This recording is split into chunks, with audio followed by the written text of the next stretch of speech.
So, ito review natin tong Hairs. 5 kilogram po siya. Vented dryers. Yun. So, ito yung nilaban ko. Ito kasi 7.5 naming mediang, so 75% lang siya. So, after nyan, lagay ko siya dito. So, yes, it's 100% pong dry talaga. So, yan, ready to wear na siya after niya madry dito. Ayan. Madami na sa from 7.5 na nilagay ko dyan. Tapos dito ko na siya nibas.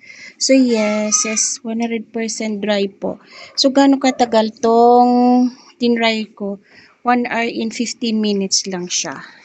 From, 75% dry. So, ito siya. Yung sinet ko lang siya ng auto. Then, ito po pala yung exhaust po niya ay hindi ko na siya nilagay kasi open naman tong area namin. So, dyan lang ginawa ko. Hindi na ako nag-install ng kung ano-ano. So, yun. It's worth it pang pagbili lang ng tag-ulan. May wala nang mabaho. Tapos yan, inalis ko na lang to. Then, ibabalik ko after para hindi lang pasukin ng daga.